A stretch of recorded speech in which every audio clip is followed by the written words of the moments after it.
जय श्री स्वामी विश्वानंद दादाजी. जय श्री दादाजी. दादाजी, माझा एक प्रश्न आहे. जे 27 रामायण आहे त्यातलं ऑथेंटिक कुठलं? 27 रामायण पैकी ऑथेंटिक Authentic कुछ ओके, इसका जवाब ना हम अभी आप लोगों को देते हैं. तो पहली बात क्या है, इन्होंने सवाल पूछा कि 27 में से कौन सा रामायण ऑथेंटिक है. तो सबसे पहली बात, लोगों को ये पता ही नहीं है कि रामायण बहुत सारे हैं.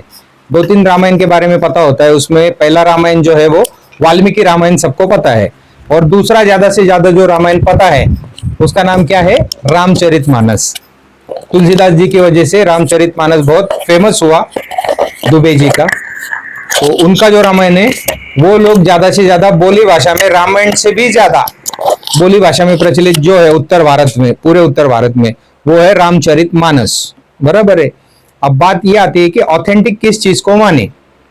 तो ऑथेंटिसिटी के लिए क्या होता है ना, जो भी ऋषि मुनि हुए उन्होंने अपनी ज्ञान संपदा कहां पर रखी हुई है, ग्रंथों में. कहां पर रखी है? अगर ग्रंथ नहीं होते थे तो हमको पता चलता था क्या ज्ञान क्या है क्या नहीं है. क्योंकि जैसे अभी कोरोना आया था, एक पीढ़ी समझो उसमें चली गई होती, या कोई बहुत बड़ी बाढ़ आई है, जैसे कुछ ग्रंथों में लिखा हुआ है कि बाढ़ आई हुई थी और पूरा समुद्र के नीचे चला गया, पानी के नीचे चला गया, और नोआ ने एक शिप बनाई, नाव बनाई, और उसमें वो स्पीसीज, अलग अलग स्पीसीज बचा लिए. तो बात तो ये भी है कि स्पीसीज बचा लिए मतलब क्या किया. तो लिखा हुआ है ग्रंथों में कि उसने हर एक प्रजाति का एक जोड़ा उठा लिया, यानी एक नर और एक मादी. अब ये भी सोचने वाली बात है कि सच में उसने जोड़ा उठा लिया था कि डीएनए उठा लिए थे, और डीएनए या फिर उसने क्लोन किए हुए थे डीएनए से बाद में. तो ये भी सोचने वाली बात है कि क्या उठा लिया था उसने अपने शिप में. क्योंकि पूरे पृथ्वी के जितने भी योनिया है अलग अलग, जैसे 84 लाख जून बोलते हैं कोई लोग, तो जो भी हो वो योनिया, तो वो 84 लाख इतने सारे बैठ सकते हैं क्या, पहली चीज. एक शिप में इतना बड़ा शिप, और कितना बड़ा बड़ा बनाया भी है.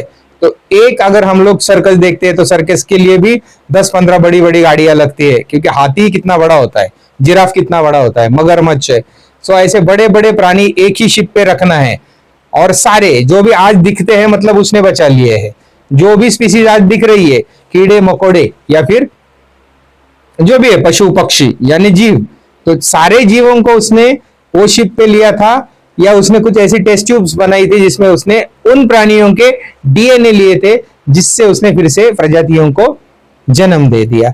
तो ये देखने वाली बात है, या ये रिसर्च की बात हो सकती है, आगे चल के इस पे रिसर्च एंड डेवलपमेंट हो सकता है.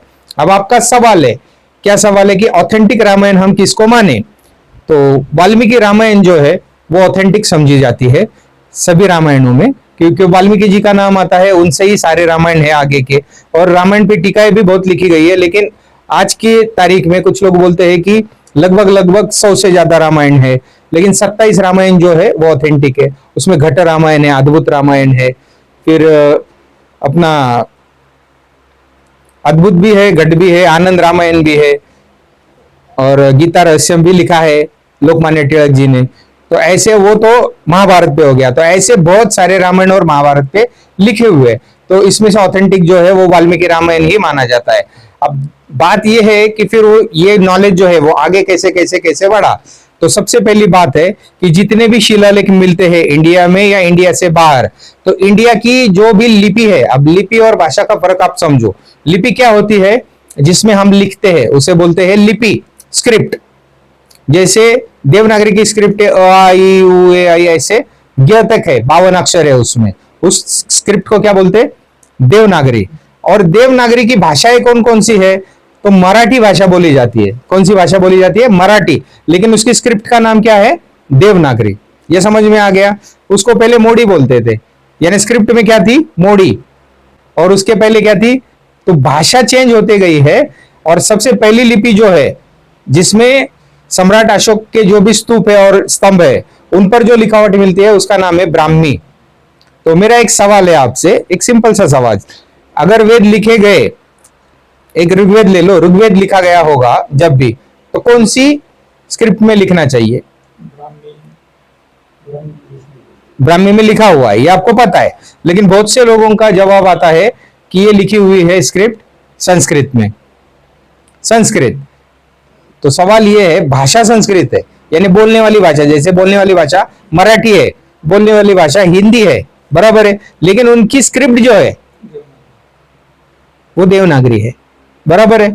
देवनागरी में से ही हिंदी भी बोली जा सकती है, क्योंकि जिसको मराठी पढ़ना आता है उसको हिंदी भी पढ़ना आएगा, क्योंकि अक्षर सेम है, भले उसको उसका मतलब नहीं समझे।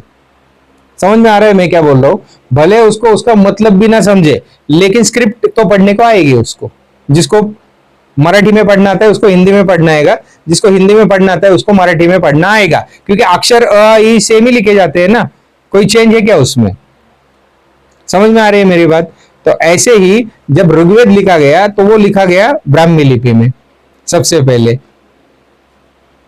ये तो एमपीएससी यूपीएससी के सवाल में भी आता है, उसमें संस्कृत ऑप्शन में भी नहीं आता है। तो संस्कृत की स्क्रिप्ट क्या है फिर? अगर हम लोग बोलेंगे सारी भाषाएं, या आज तक सब ग्रंथों में ऐसा ही लिखा गया है कि सारी भाषाओं का निर्माण संस्कृत से हुआ। अब संस्कृत ये जो शब्द है संस्कृत, उसका मतलब ही होता है संस्कारित, यानी वो भाषा संस्कारित करके बनाई गई भाषा, यानी बाय प्रोडक्ट, ओरिजिनल नहीं, मूल भाषा नहीं। संस्कृत का मतलब क्या होता है? संस्कारित। संस्कारी बोलते हैं ना, संस्कार, ये शब्द सुना है क्या? संस्कार कर दिया मतलब क्या कर दिया? एक पेड़ है जो कैसे भी आड़ा टेढ़ा बढ़ेगा, लेकिन उसको क्या कर दिया? कट कर दिया साइड साइड से, और उसको एक शेप कर दिया, मतलब एक संस्कार कर दिया वो पेड़ पे। अब कैसे बढ़ेगा वो? आड़ा टेढ़ा नहीं बढ़ेगा, वो कैसे बढ़ेगा? एक शेप में बढ़ेगा, यानी एक संस्कार में बढ़ेगा। वैसे बच्चों को संस्कार दिए जाते हैं। यह संकरित, ये शब्द सुना है? संकरित यानी संकर हुआ है, भाषा का संकर हुआ है, तो ये संकरित संस्कारित भाषा है संस्कृत। समझ गए? और स्क्रिप्ट जो है वो नहीं मिलती है। स्क्रिप्ट क्यों नहीं मिलती है? संस्कारित ये स्क्रिप्ट, स्क्रिप्ट है ही नहीं तो मिलेगी कहां से? क्योंकि ब्राह्मी में सारे लेख मिलते हैं, और ब्राह्मी जब स्क्रिप्ट थी तो उनकी भाषा कौन सी थी वो टाइम पे? बोलने की भाषा पाली। कौन सी भाषा थी? पाली भाषा बोली जाती थी, अर्धमागधी बोली जाती थी। जैसे मराठी और हिंदी बोली जाती है, वैसे कौन सी भाषा बोली जाती थी? पाली और अर्धमागधी, ये भाषा बोली जाती थी। और जो भी ग्रंथ लिखे गए हैं जैनों के, वो अर्धमागधी में लिखे गए हैं। और जिसको पाली बोलना आता था या जिसको ब्राह्मी पढ़ना आता था, उसको अर्धमागधी भी पढ़ना आता था, क्योंकि लैंग्वेज सेम है ना, स्क्रिप्ट सेम है ना। समझ में आ रहा है क्या? जैसे मराठी जिसको बोलने को आती है, पढ़ने को आती है, वो हिंदी भी पढ़ सकता है। और यहां पर तो महाराष्ट्र में हिंदी सीखना भी नहीं पड़ता। कोई गांव वाला भी बंदा होगा तो वो हिंदी टूटी फूटी हिंदी बोल ही लेता है, या उसको समझ में आता है सामने वाला क्या बोल रहा है। अब इसको बोलो कि ये हॉलीवुड वालों की या बॉलीवुड वालों का है कि वो हिंदी पिक्चर्स मूवी ज्यादा है, या सब चीज, लेकिन हिंदी जिसको आती है उसको मराठी समझ में आती है। मराठी जो है उनको हिंदी पूरी समझ में आती है, उनको बहुत कम आती है। हिंदी वालों को मराठी बहुत कम आती है, क्योंकि ये प्राकृत से निर्मित भाषा है मराठी। इसलिए ज्ञानेश्वर जी बोले, माझा मराठीची बोलू कौतिके, अमृता ते ही पैजा जिंके। माझी मराठीची बोलू कौतिके, मेरी मराठी जो है मैं बड़े चाव से, बड़े कौतुक से बोलूंगा।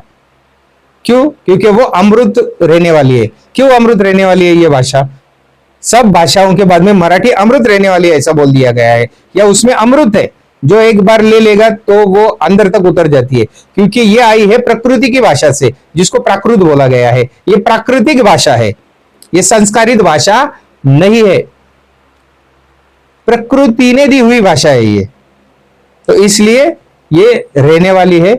तो हमने ये क्या सुनना है कि इसमें से ऑथेंटिक कौन सा, ऑथेंटिक कौन सा नहीं है। ये सवाल ठीक है कि ये तो पढ़ने के लिए आप सब पढ़ो, क्योंकि सबने अलग अलग बताए। जैसे एक जगह पे डॉक्टर बाबा साहब अम्बेडकर ने एक दावा किया है कि महाभारत जो है वो धम्मपद की कॉपी है। क्या बोला है? धम्मपद की कॉपी है।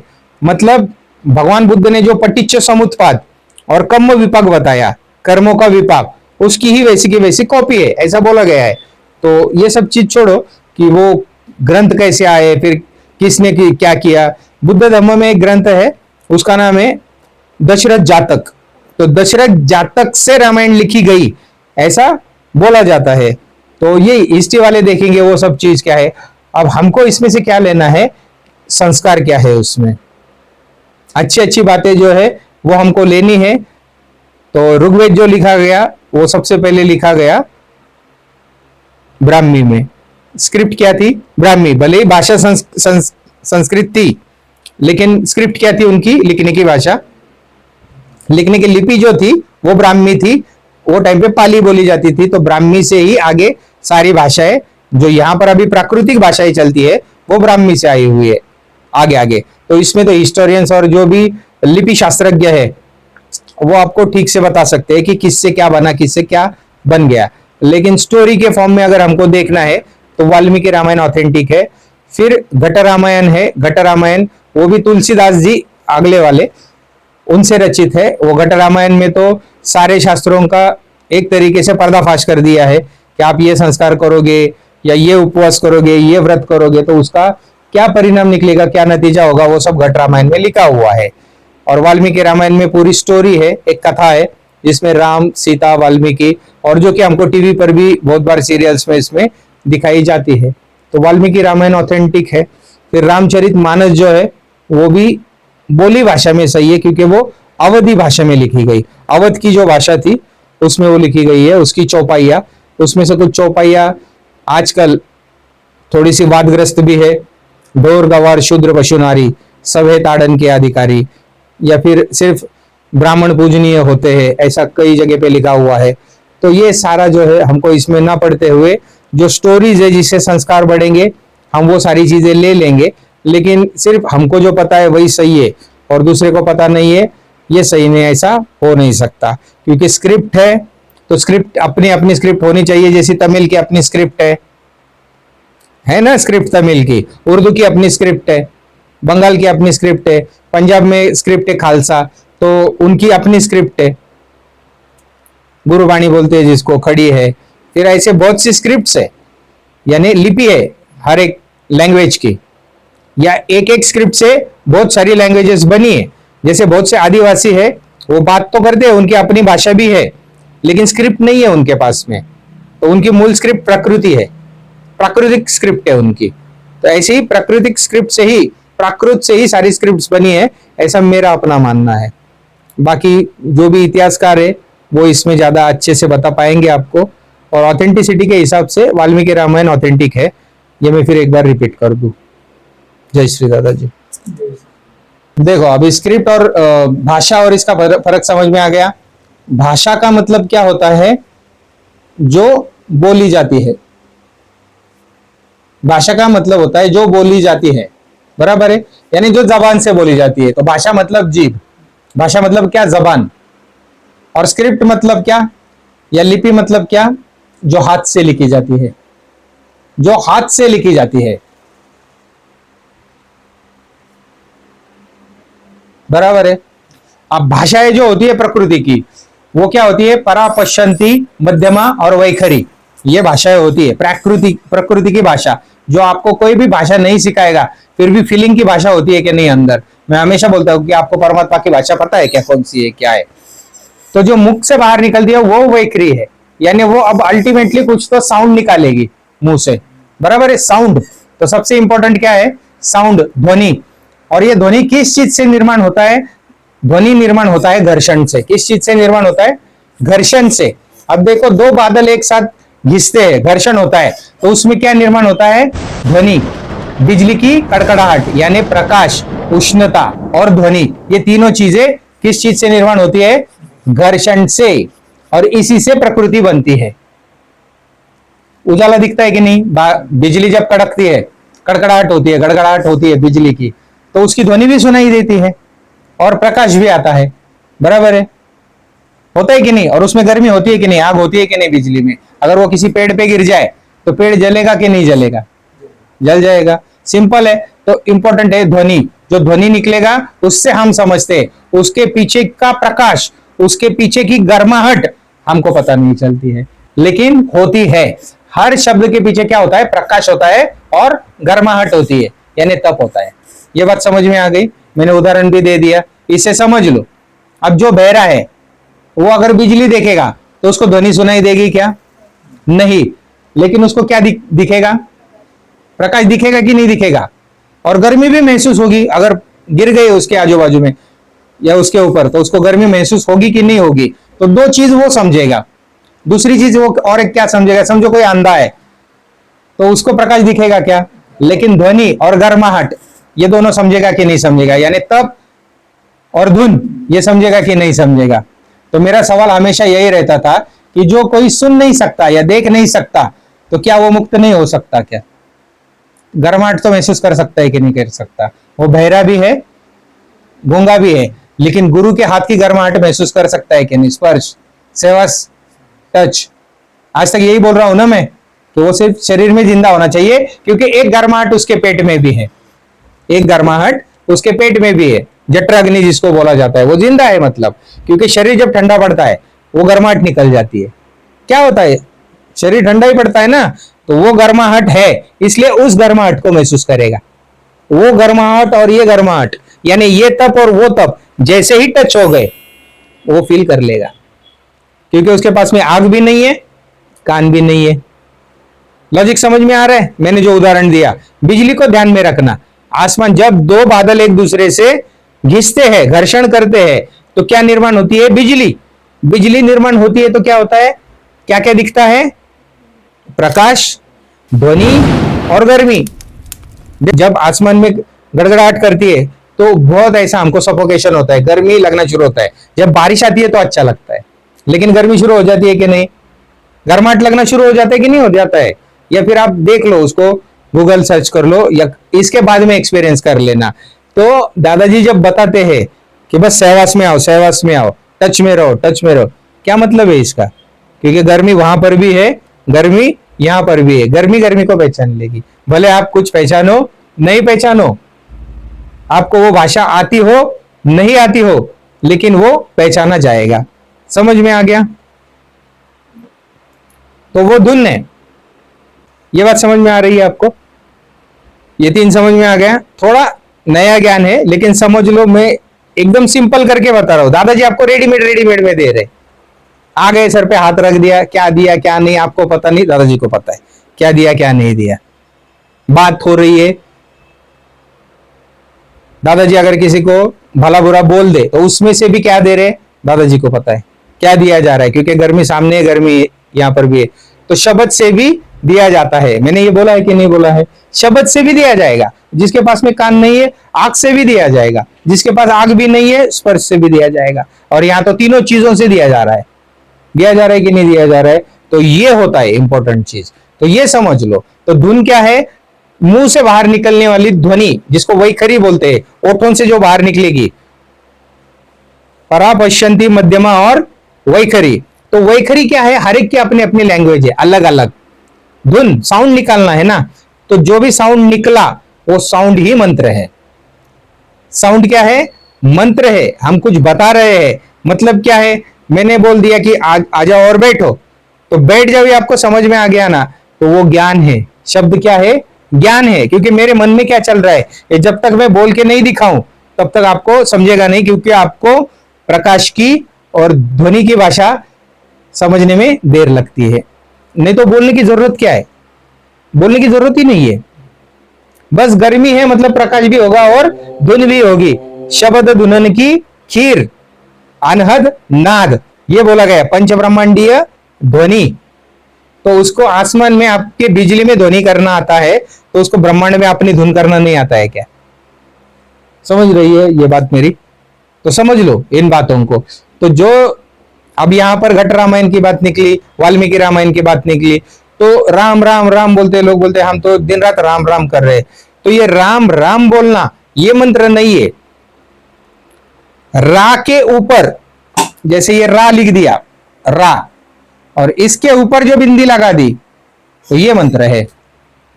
जो मैंने बोला था, रम राम रेम रेम रोम रोम रेम रेम रोम राऊ रम रा, ये बोला था ना 12 घड़ी में। सबके ऊपर जो भी आएंगे क से लेकर ग तक, उसमें आप क्या करो, बिंदु लगाओ, तो वो क्या हो जाएगा? मंत्र। तो ये मंत्र है रम रम रम रम, इस तरीके से। और यही धुन जो है ना वो सूरज में हो रही है, ऐसा नासा वालों का कहना है कि ये धुन है। तो ये राम नहीं है। राम तो क्या हुआ कि जिनको वैखरी में वो बोलना नहीं आ रहा, अंदर वो शब्द उच्चारण नहीं हो रहा है, तो पहले ये कैटेगरी थी कि उनसे राम बोलवाया जाता था। और जिनको ये राम नहीं आता था तो बोलते थे कि इतने इतने दिन के बाद में इसकी मृत्यु होगी। जो भी मृत्यु शैया पर है, उससे राम बुलवाया जाता था। क्या बुलवाया जाता था? राम। और अगर वो मंत्र के उच्चार में रम बोलता था, रम रम रम रम रम रम, और बिना ओठ हिलाए अंदर, तो वो जल्दी नहीं मरेगा। और अगर वो राम नहीं बोल पा रहा है अंदर वाला, तो उसकी मृत्यु का दिन तय होता था कि इतने इतने दिन के बाद में ये जाएगा। तो ऐसे ऐसे एडवांस्ड डिवाइन, जिसको बोलेंगे एडवांस तो नहीं, क्योंकि आगे आगे आते हैं तो एडवांस बोल सकते हैं, लेकिन ऐसे ऐसे डिवाइन तरीके होते थे जिसमें कि हमको ये सब कुछ पता चल जाता था। यही संस्कृति है, यही सनातन संस्कृति है। ये अब लोग जो भी बोलते हैं बोलने दो उनको, लेकिन यही सनातन संस्कृति है कि अपने आप को जानना ही सनातन संस्कृति है। तो किस लिए आए हो? कौन सी भाषा अभी आपको समझ में आ रही? आपको वैखरी नहीं समझ में आ रही, मध्यमा कहां से समझ में आएगी? ये हृदय की भाषा, परा कहां से समझ में आई? पश्चिम तो बात ही छोड़ो, ये सारी भाषाएं हैं, समझ में आ गई? तो भाषा है तो उसकी क्या होगी? स्क्रिप्ट होगी। ये हमेशा याद रखना। अगर जैसे भगवान बुद्ध ने बोला है कि आप चल रहे हो धूप में, छाव दिख रही, तो मतलब आप हो इसलिए ही छाया दिख रही है। वैसे ही प्रकृति दिख रही है, समझ लो पुरुष है, पुरुष और प्रकृति है। दिखेगी तभी जब वो होगा, वो नहीं होगा तो प्रकृति भी नहीं होगी। ये इतना सिंपल है, सिंपल सी चीज है। और आध्यात्म को लोगों ने क्या कर दिया? धर्म के साथ जोड़ दिया, क्योंकि लोग धर्म का पालन करते हैं। धर्म को वैखरी समझो, बाहर वाली दुनिया, और आध्यात्म को क्या समझो? अंदर वाली दुनिया, मध्यमा, परा और पश्चंती, ये वाणियां समझो। तो धर्म की वाणी कौन सी? वैखरी। और आध्यात्म की वाणी कौन सी? मध्यमा, परा और पश्चंती। और मध्यमा भी एक हद तक। मध्यमा क्यों? क्योंकि वो पीछे की दो लैंग्वेज के साथ में आपको जोड़ेगी, हृदय की भाषा। ये लैंग्वेज को भी जोड़ेगी, बाहर वाले से भी और अंदर वाले से, इसलिए हृदय की भाषा। मैं कहता, आंख न देखी, तू कहता कागज के लेके, कागज पे लिख दिया, मतलब आंख के सामने आ गया, बाहर आ गई ना लैंग्वेज। स्क्रिप्ट कहां पर आ गई? बाहर आ गई ना। ये अंदर की बात हो रही है, ये परमात्मा की बात हो रही है, ये शब्द दुल्हन की खीर की बात हो रही है। समझ में आ गई बात? तो ये है स्क्रिप्ट और ये है लैंग्वेज। तो आपकी लैंग्वेज भले हजारों हो, दिल की भाषा एक ही होती है, प्रेम की भाषा एक ही होगी, क्योंकि एक पे जाना है। इसलिए एक पे जाने के लिए भाषा एक चाहिए होगी ना, कि नहीं होगी? आपको समझो अमेरिका जाना है, आपके पास में रुपए है, तो चेंज करके लेना पड़ेगा कि नहीं लेना पड़ेगा? डॉलर में कन्वर्ट करना पड़ेगा कि नहीं करना पड़ेगा? तो ये बात है। तो ये बातों को समझो, ये बातों को समझो। ये लैंग्वेजेस है, अगर ये लैंग्वेजेस आपको समझ में आ गई, ये स्क्रिप्ट आपको समझ में आ गई, स्क्रिप्ट समझ में आ गई, लैंग्वेज समझ में आ गई, तो आपको पूरा अध्यात्म समझ में आएगा। झगड़े की बात ही नहीं है। तुम्हारी वैखरी अलग है, तुम्हारा धर्म अलग है, इनका धर्म अलग है, उनका धर्म अलग है, लेकिन हृदय की भाषा क्या है? प्रेम की भाषा है ना। तो कोई राधा राधा बोल के उसको जप ले, कोई अल्लाह अल्लाह बोल के उसको जप ले, फर्क क्या पड़ता है? मुझे ये बताओ। ल भी तो बाहर ही लिखा हुआ है, र भी तो बाहर ही लिखा हुआ है, र भी तो जबान ही बोल रही है, ल भी तो जबान ही बोल रही है। तो ये तो झगड़े वैखरी में है ना, झगड़े तो बाहर है ना। लेकिन जब नींद में जाते हो, कौन सी भाषा में होते हो? कौन से प्रदेश में होते हो? एक इस्लामिक बंदा सोता है और एक हिंदू पंडित सोता है, एक ही जगह पे होंगे ना दोनों भी? क्या अलग अलग निद्रा अवस्था में होंगे? सिंपल सी भाषा है। तो हृदय की भाषा एक जानो। इसलिए जिन्होंने भी बोला, बोले कि वो एक है। क्या बोला? वो एक है। प्रेम गली ऐसी सांकरी, ये कौन सी गली है? प्रेम गली। प्रेम गली ऐसी सांकरी, ऐसा करते हैं ना वो सिंबल, प्रेम गली ऐसी सांकरी जहां में दो ना समाये। दो समाएगा क्या? और ये वैखरी जब बाहर आती है, दो का सहारा लेकर ही आती है ना। ये क्या है? दो। कि झगड़े जो है ना, वो बाहर की दुनिया में है, अंदर की दुनिया में झगड़े नहीं है। ये झगड़े बाहर की दुनिया में है। प्रेम तो एक ही है, प्रेम तो अपनी भाषा बोलेगा, क्योंकि हम लोग बचपन से जन्म एक जैसा ही लेते हैं, शरीर में खून एक जैसा है, सोएंगे एक जैसे, मरेंगे एक जैसे, तो भावनाएं भी एक जैसी ही होती है। लेकिन धर्म की वजह से, मैंने क्या बोला, ये मध्यम है। हृदय की भाषा क्या है? मध्यम है। आप उसको जो बताओगे ना, लेकिन हृदय अंदर की भाषा भी कभी कभी पीछे से बोलता है ना कि नहीं ये गलत है, ये मत करो। बोलता है कि नहीं बोलता है अंदर से? तो वो परा और पश्चंती भाषा है। तो ये भाषा का विज्ञान है। आप एक भाषा नहीं समझ पा रहे हो। मैंने एक सिंपल सा सवाल पूछा, अगर संस्कृत में सारे वेद है या संस्कृत से सारी भाषाएं आई, तो संस्कृत की स्क्रिप्ट बताओ, लिपि बताओ, कौन सी लिपि थी। अब ये तिलक बोल रहे हैं कि हम 6000 साल पहले इजराइल से यहां पर आए, ईरान से यहां पर आए, तो उन्होंने तो लिख दिया ना अपने ग्रंथ में, मृगशिरा में लिख दिया उन्होंने, आर्टिकल ऑफ वेदास में लिख दिया उन्होंने, ग्रंथ है अपने पास वो अवेलेबल। तो वहां से आए ऐसा उन्होंने साबित कर दिया कि हम लोग वहां से आए हुए हैं। तो पृथ्वी तो एक ही है ना, कोई कहां से आया क्या आया वो तो बात की बात है, लेकिन पृथ्वी तो एक ही है ना। वैसे मैं बोलता हूँ कि भाषा अलग अलग हो सकती है, प्रदेश अलग अलग हो सकते हैं, लेकिन हृदय की भाषा एक ही है, वो है फीलिंग की भाषा। फीलिंग के आगे जो शुरू होती है ना, वो होती है परमात्मा की भाषा, यानी आत्मा की भाषा। और आत्मा के भाषा के आगे जब आती है तो फिर वो पश्चंती है, फिर वो परमात्मा की भाषा है। तो इसलिए जब भी दादाजी सवाल पूछते कि परमात्मा की भाषा जानते भी हो, पर अभी तक हृदय की भाषा नहीं समझ रहे हो कि क्या चाहिए परमात्मा को आपसे, यही नहीं समझ पा रहे हो, तो वो भाषाएं तो छोड़ ही दो। क्योंकि नींद में अपने आप को आप लोग क्या होते हो, भूल जाते हो अपने आप को, कौन हो तुम, क्या हो तुम।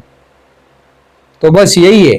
तो ऐसे बहुत से महाराज बनकर बैठे हुए हैं, बहुत से उनको पता भी नहीं है एबीसीडी, ग्रंथ सामने लेके बैठते हैं, पारायण करते बैठते हैं, फिर इस पे झगड़ेंगे ये ग्रंथ सही है कि वो ग्रंथ सही है, इसमें ऐसा लिखा है वैसा। अरे वो सब वैखरी है, वो सब बाहर की भाषा है, अंदर की भाषा एक ही होगी। ये कागज एक भी नहीं होता था, ये लिखा हुआ कुछ भी नहीं होता था, तो क्या वेद नहीं होते थे?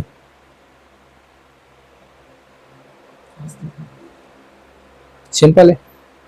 और मैंने तो बता भी दिया, श्वासों में रखे हुए वेद, यानी हृदय की भाषा। समझ में आ गया?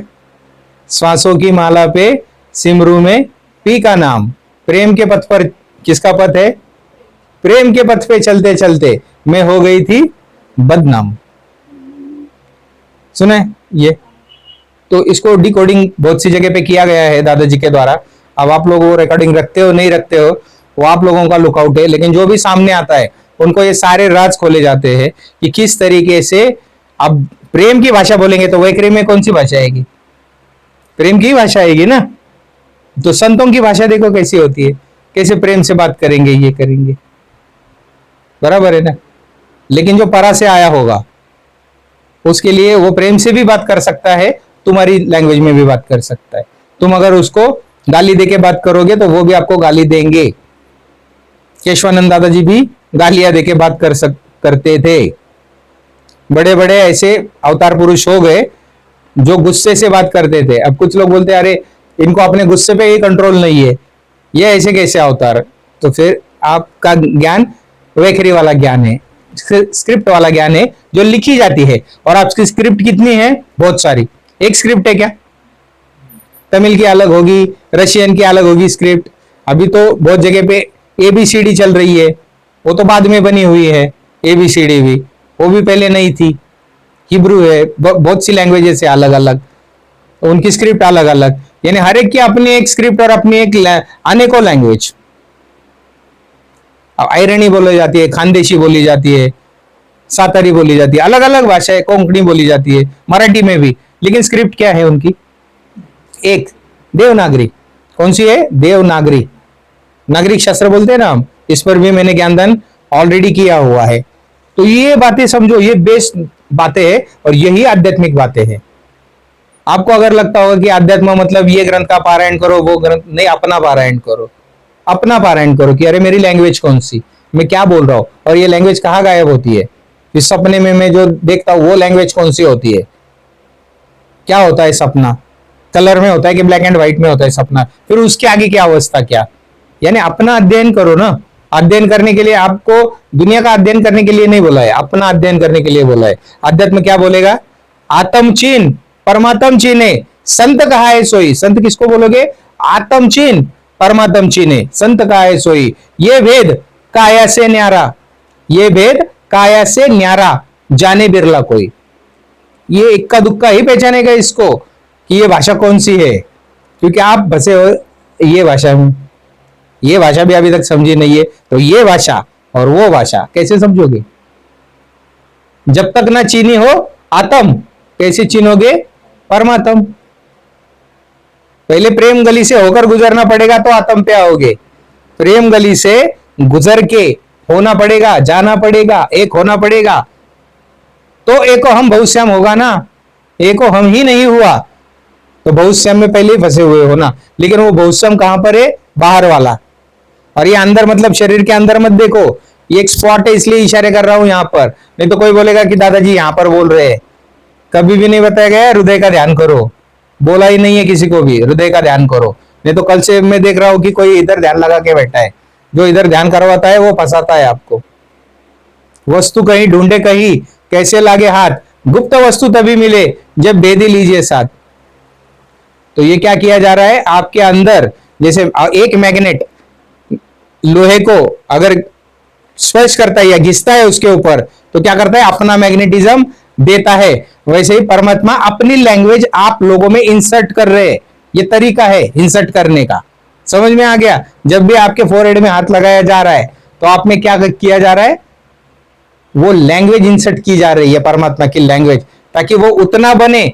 तो दे दे के क्या होगा? एक दिन वो भाषा अचानक से समझ में आनी शुरू हो जाएगी, उसमें अपने आप मैग्नेट आएगा। जैसे लोहे को अगर मैग्नेट घिसते हैं तो उसमें मैग्नेटिज्म आता है कि नहीं आता है? आता है कि नहीं आता है? तो उसके लिए क्या करना पड़ा? दो चीजें उपस्थित होनी है, एक तो लोहा और दूसरा मैग्नेट, और तीसरी क्रिया। वो क्रिया मतलब अध्यात्म है। आई बात समझ में? यही अध्यात्म है और दूसरा कुछ अध्यात्म नहीं है। इसलिए दादाजी बार बार बोलते अध्यात्म लेने देने की चीज है। आप लेने को तैयार हो तो वो देने को तैयार है, वो देने को तैयार है। अगर आप लेने को तैयार हो, वो भी देने को तैयार नहीं है, तो ये व्यवहार होगा क्या? ये क्रिया होगी क्या? नहीं होगी। इसलिए दोनों को उस टाइम पे उपस्थित रहना बहुत जरूरी है, आवश्यक है।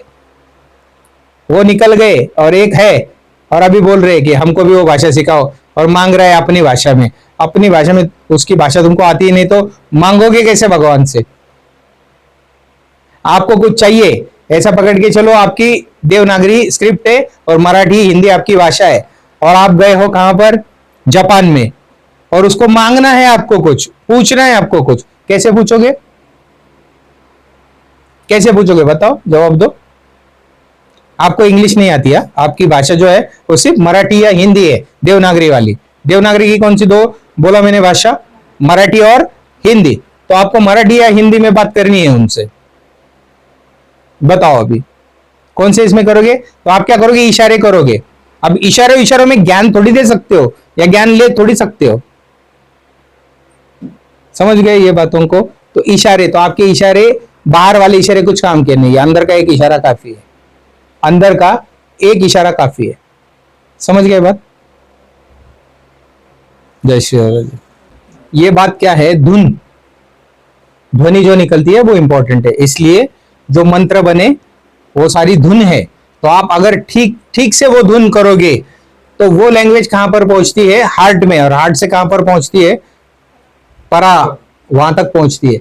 इसलिए वो धुन को ठीक से निकालना मतलब मंत्र लेना। इसलिए जो भी वेदों की ऋचाएं बनी है या वेद मंत्रोच्चारण उसको बोलते हैं, उच्चारण पे इंपॉर्टेंट बहुत ज्यादा है। आप किस तरीके से उच्चारण करते हो, क्योंकि राम को राम भी बोला जा सकता है, और रम रम रम रम ऐसा भी उसको उच्चार हो सकता है। ओम, ये मुंह से बोला जाता है ओम, लिखते भी है ओम, धुन है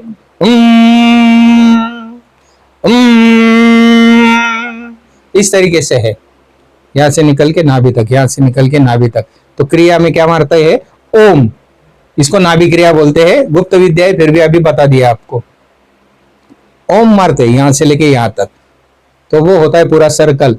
हाफ सर्कल बोल दिया, हाफ अभी नहीं बोलूंगा, उसकी धुन है। इस तरीके से धुन है वो, तो वो करोगे तो ही तो कुंडलिनी शक्ति जागृत होगी, वरना तो 1.25 कोटि जाप करो, कुछ भी करो, इल्यूजन हो सकता है। और इल्यूजन कहां पर होगा? ये आंख से बाहर दिखने वाला इल्यूजन। इल्यूजन में इल्यूजन, इल्यूजन में इल्यूजन। क्योंकि जिन्होंने भी जाना उन्होंने क्या बोला? ब्रह्म सत्य जगत मिथ्या। अरे अरे महाराज सामने आ गए, मैंने हाथ जोड़ लिए, एक बार दर्शन हो गया मुझे, साक्षात दर्शन दिए मुझे दत्त महाराज ने सामने, ऐसे ऐसे। इसको क्या बोलना? इल्यूजन में इल्यूजन। जो दुनिया ही नहीं है आपकी, बाहर की दुनिया आपकी थोड़ी दुनिया है, ये तो प्रकृति की दुनिया है। आपकी दुनिया तो आप जब सोते हो अंदर है आपकी दुनिया। कौन सी दुनिया? अंदर मतलब शरीर के अंदर नहीं, फिर से एक बार बोलता हूं, अपने अंदर है आपकी दुनिया। समझ में आ रहा है कि गया? निकल गया? थोड़ा कंफ्यूजन हो सकता है क्योंकि आज तक जो भी सुना है आप लोगों ने अध्यात्म, तो कुछ इस तरीके से सुना है कि उसको वहां ढूंढो, यहां से जाओ कश्मीर जाओ, कन्याकुमारी जाओ, ये धाम जाओ, वो धाम जाओ। और मैं बोल रहा हूं कि कहीं जाने की जरूरत नहीं है, क्योंकि बिंदु जब स्टार्ट हुआ उसको कहीं जाने की जरूरत नहीं है। हाँ, एक बिंदु से दूसरी बिंदु तक गए तो एक लाइन बन गई, मतलब एक रे बन गया, मतलब आपका प्रवास हुआ, आपकी एक जर्नी हुई, तो दुनिया हुई, आप नहीं हुए। क्या हुई? क्योंकि आप तो बदल गए। आप निकले थे सुबह, आप शाम तक एक दिन से बुढ़े हो गए हो, आप लोग मृत्यु की तरफ जा रहे हो, आप बदल गए। आप जो थे वो नहीं हो, जो आप हो वो उसी क्षण में हो, प्रेजेंट मोमेंट में हो। तो प्रेजेंट मोमेंट की लैंग्वेज क्या? प्रेजेंट मोमेंट की लैंग्वेज प्रेजेंट है, और वो कहां पर है? आपके अंदर। आपके अंदर बोल रहा हूं, शरीर के अंदर इशारा सिर्फ दिखाया जा रहा है, आपके अंदर है आपकी लैंग्वेज। तो इसलिए बोलता हूं स्वधर्म में लौटो। कौन से धर्म में लौटो? आपका धर्म। ये बाहर वाले धर्म जो है उसकी भाषाएं अलग, उसकी स्क्रिप्ट अलग, उसके तौर तरीके अलग, लेकिन जो स्वधर्म है वो एक है, वो आपका खुद का है, वो स्वयं आप हो। तो अपने आप को जानो, स्वधर्म में लौटो, तो वहीं पर आपका राज्य है स्वराज्य। कौन सा राज्य है? स्वराज, आपका खुद का राज। तो आपके खुद के राज्य के राजा बनो ना, स्वयं परमात्मा बनो, स्वयं परम शक्ति बनो। ये क्या बन बैठे हो? बाहर की दुनिया वाले। तो बाहर मिलने वाली चीज वो है नहीं, और मन सिर्फ शरीर के अंदर है ऐसा नहीं, सारे मन में सारी सृष्टि है, मन में सारी सृष्टि है। समझने के लिए समझो, प्लाज्मा है सब जगह पे, उसमें शरीर है, वैसे मन सब जगह पे है। ऐसा थोड़ी है कि मन सिर्फ इधर ही है, बाहर नहीं है, या बाहर है अंदर नहीं है, सब जगह पे है मन। तो जो शब्द दिए गए हैं, हृदय, मन, ये भी इंपॉर्टेंट है कि यही नाम क्यों दिए गए? शरीर, मानव, जानवर। अब जानवर में और मानव में फरक क्या है? क्या बताया था मैंने रात को? जानवर और मानव, प्राणी आणि माणसामध्ये फरक काय? अजून विवेक बुद्धीचा तर फरक आहेच। अपन दोन पैर उभा रहतो। कल को अगर ऐसा एक प्राणी तैयार हो गया जो दो पैर पे खड़ा हो जाएगा,